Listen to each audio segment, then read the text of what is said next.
Thinking के। जैसे हमें पता नहीं है क्या बोलना है, that is spontaneous. Logical mind हमें उस लूप में रखता है जो लूप पुराने को रिपीट करता है। फिफ्थ डायमेंशन कंप्लीट स्पॉन्टेनियस है, किसी चीज की प्लानिंग नहीं होती, इसकी आदत डालना। कॉन्शियसनेस का नेक्स्ट लेवल स्पॉन्टेनियस, थोड़ा थोड़ा।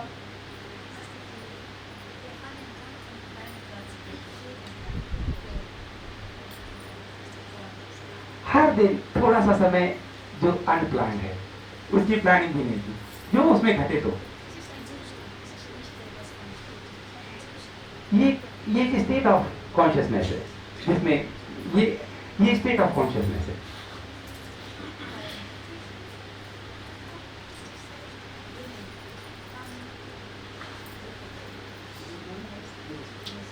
चाय पी रहे हैं, 5 मिनट माइंड की एक्टिविटी जीरो, स्पॉन्टेनियस। हो सकता है कि कल से आपकी चाय जो है उसका पीने का नजरिया बदल जाए।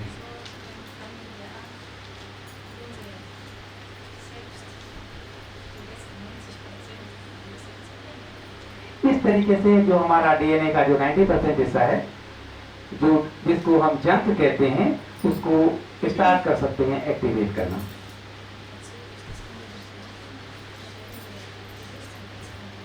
उसके लिए इनएविटेबली रिक्वायरमेंट है अपनी कॉन्शियसनेस का एक्सपेंशन।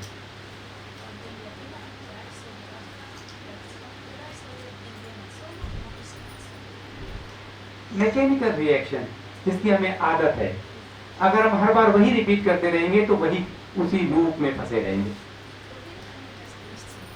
एक बार कोशिश करें जागरूक होकर रिएक्ट करने की। हमें तो देखो सड़क पे किसी की कार छू जाए तो जो रिएक्शन सारे करते हैं, हर बार वही रिएक्शन हो जाता है।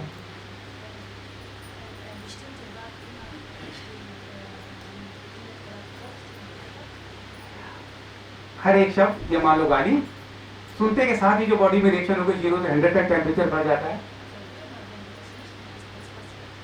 एक बार जागरूक कोशिश करके देखिए कि आज से दूसरा करते हैं तो क्या वो रिएक्शन होता है बॉडी में। कोशिश करें।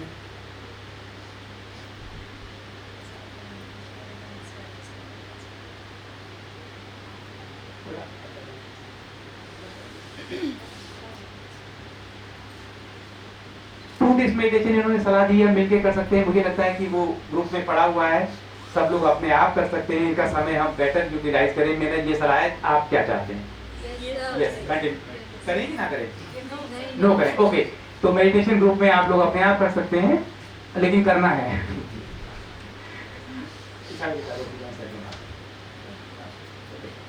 एनी क्वेश्चन अभी तक?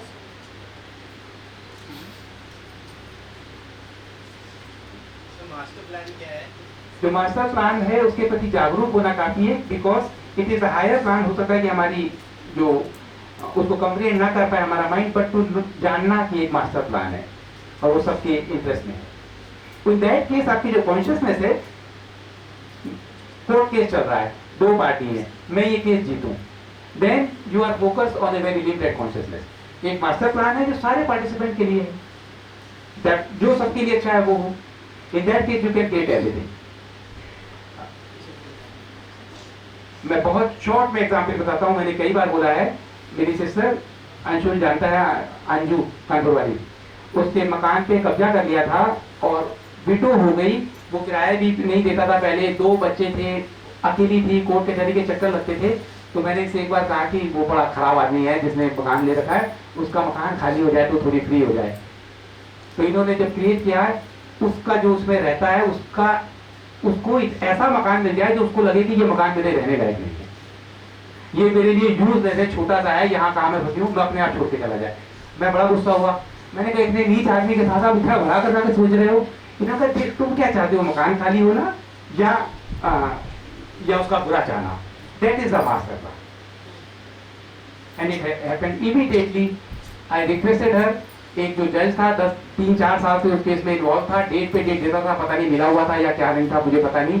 नेक्स्ट जज आया, इनको मैंने बोला, नेक्स्ट जज आया, पहली डेट में उसने फाइल देखी, उसने कहा कि ये तो सब फ्रॉड है, मैं जानता हूँ, और ये जितने भी विटनेस उसमें थे वो आते नहीं थे, मेडिकल सर्टिफिकेट लगा देते। तो उसने पहला डिसीजन दिया कि नेक्स्ट टाइम अगर जो विटनेस नहीं आएंगे तो सारे खारिज हो जाएंगे, I will write a judgment. Next hearing उसने जजमेंट दिया और इतना मैं कहता हूँ कमाल का इंसान था। उसने कहा कि 28 जून है या जो भी डेट है जिसके बाद कोर्ट की छुट्टियां होती हैं, मैं लेट नाइट में जजमेंट करूंगा ताकि समर वेकेशन से पहले आप कल पुलिस में जाके इसको खाली कराओ। इस हद तक ये काम करते हैं। And it is not important कि उसको बड़ा मकान मिला कि नहीं, ये इंपॉर्टेंट नहीं है। ये हमने अपनी कॉन्शियसनेस को एक ट्विस्ट दिया है कि मास्टर प्लान, हमें नहीं पता कि उसका क्या हुआ। जैसे मैंने बीच में 2-3 बार बोला, लक्ष्मण को शक्ति लगी, 100% है कि शक्ति से कोई नहीं बच सकता, कुछ भी हो मरना ही है उसको। अब इस केस में कॉन्शियसनेस को ये कहें कि ये 4 घंटे बाद ठीक हो जाएंगे, तो कॉन्शियसनेस एक्सेप्ट नहीं करती। कॉन्शियसनेस को जरा सा ट्विस्ट देना, श्रीलंका से इतनी दूर हिमालय में संजीवनी बूटी अगर रातों रात आ जाए तो ये ठीक हो जाएंगे। ऑलमोस्ट इम्पॉसिबल है, जैसे मरने से जीना ऑलमोस्ट इम्पॉसिबल है, आ गई वो ठीक हो गए। कॉन्शियसनेस को एक थोड़ा सा सहारा देना, that is the beauty of this master plan and this creation. कहीं एक और एग्जाम्पल में दूं? यस,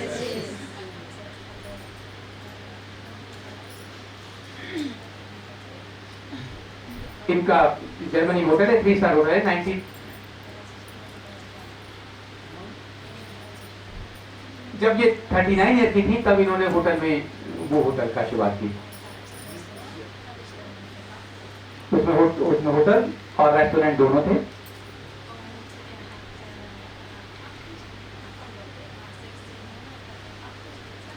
जो रेस्टोरेंट था वो इन्होंने लीज पे दे दिया किसी और को, और उसने शुरू में तो ठीक रहा, बाद में उसने लीज का पेमेंट नहीं किया, मंथली पेमेंट नहीं किया।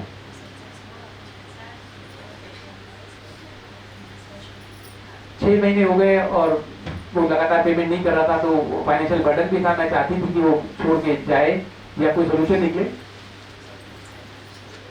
इवन जो वहां के न्यूज़पेपर में ये न्यूज पब्लिश हुई थी।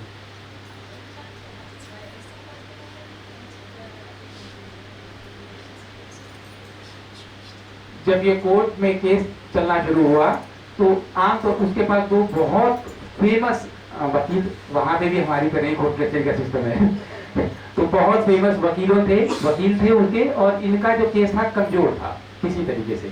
तो ये सत्य की तरफ थी, लेकिन तब भी केस ऐसा था कि कमजोर था।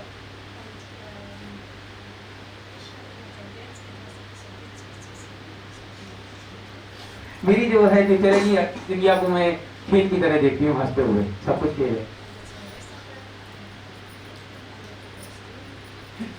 जैसे वो लंबू गोलू की कहानी है, एक वकील नाटा और थोड़ा मोटा था और एक लंबा और पतला था।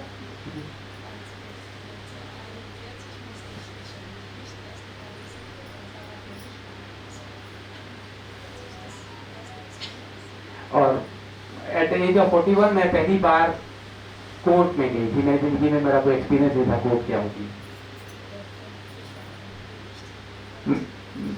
कोर्ट में थी,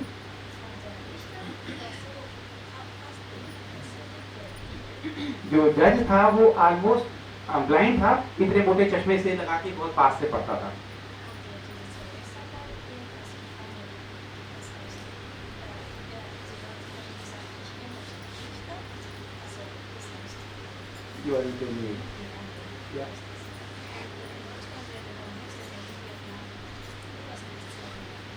और जो एनी हाउ जो वकील थे वो बहुत क्लोज थे उस जज के, तो वो उनके इन्फ्लुएंस में भी था। और एक डेट के बाद जो दूसरी डेट में मिनिमम 2 मंथ्स के बाद डेट मिलती, वो समय जीतना चाहते, जैसे इंडिया में होता है तारीख पे तारीख, तो नेक्स्ट डेट भी मिनिमम 2 मंथ के बाद मिलती।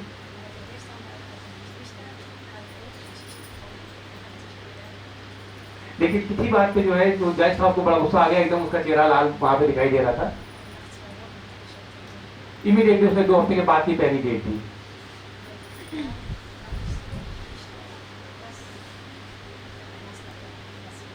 मैंने फिर रियलिटी क्रिएट की कि जो मास्टर प्लान है वो इम्प्लीमेंट है।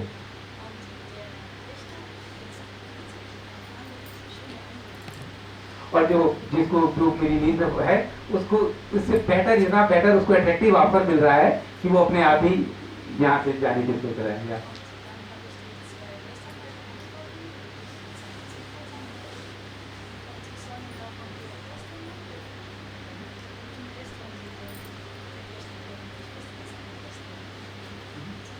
और जर्मनी में भी इंडिया की तरह जो वकील हैं बहुत बहुत बहुत महंगे हैं।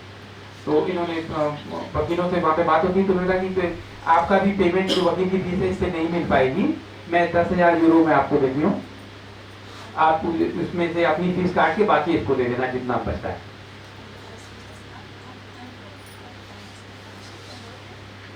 ये ऑफर में बना के फैक्स भेजना चाहती थी, उसी समय उनका फोन आया। एग्जैक्टली सेम उन्होंने कहा कि अगर आप 10,000 अगर हमें दे दो तो वो हम इसको सेटल करते हैं आउट ऑफ कोर्ट।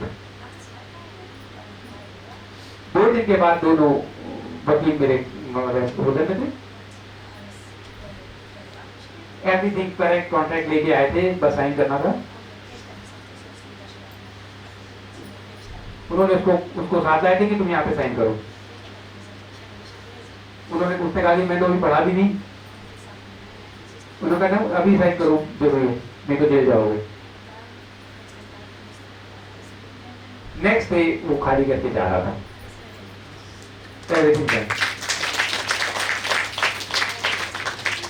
जो इंटरेस्टिंग पार्ट है,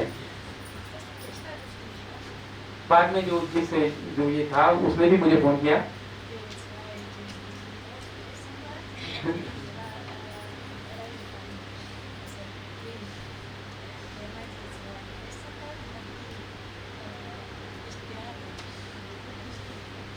वो लंबू फोटो दोनों वकील थे, कह रहा था वो उसने मेरा केस सही से